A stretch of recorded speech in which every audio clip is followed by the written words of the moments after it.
In this episode, we're going to introduce you to our not-so-overland trailer build.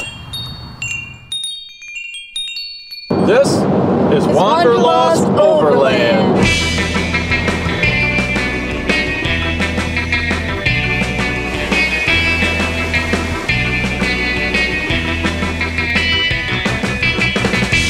Where the heck are we? Well, this can't be right. So this is a 1964, 12 feet long in the body, a little bit longer with the tongue, made by the Hiawatha Mobile Homes Company in Ironwood, Michigan.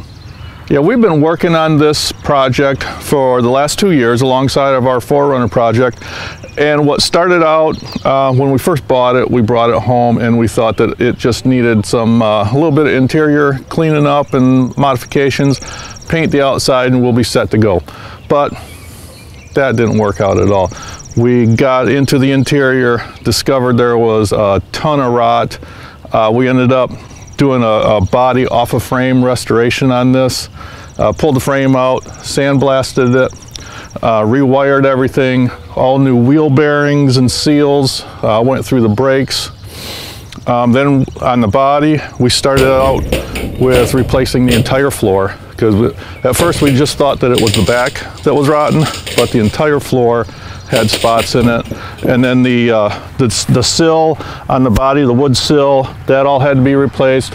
A lot of the 2x2 studs in the walls had to be replaced up to about here.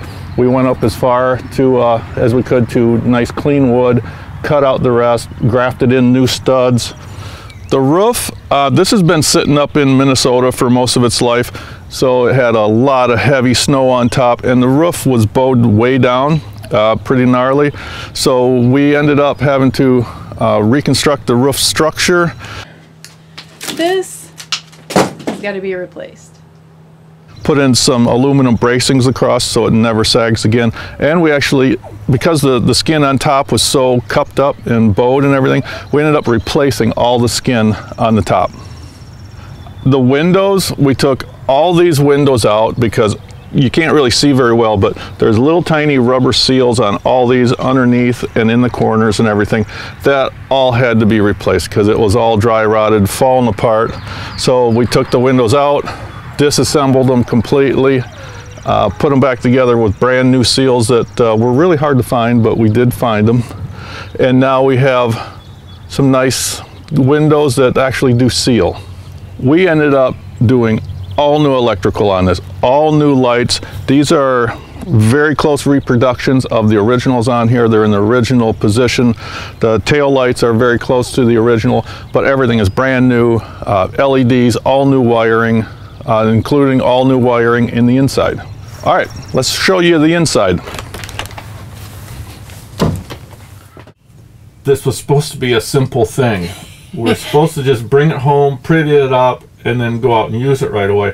Well, nothing we do is ever simple. No, unfortunately.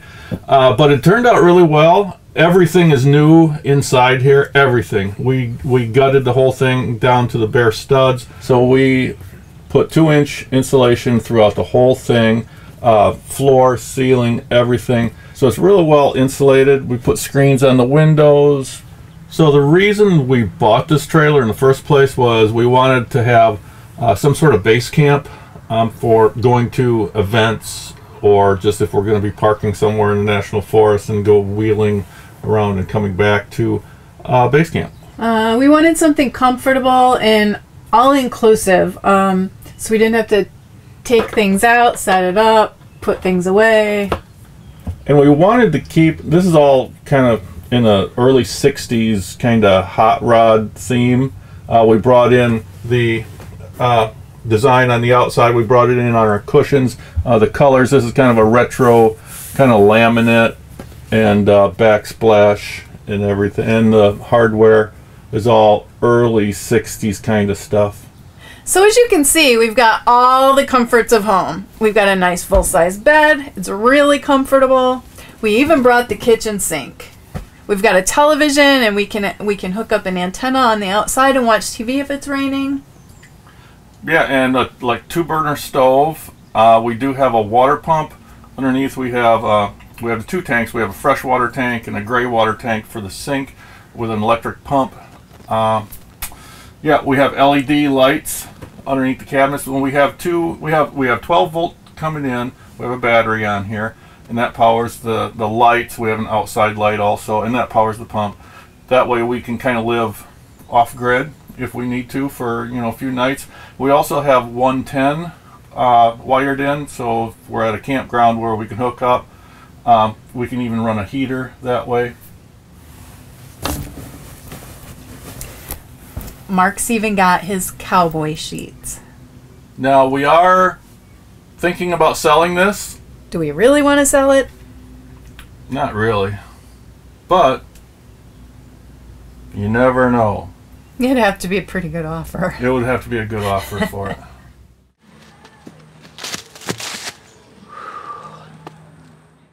If this is your first time watching one of our videos and you'd like to see more, hit the subscribe button. And don't forget to ring the bell if you want to be notified.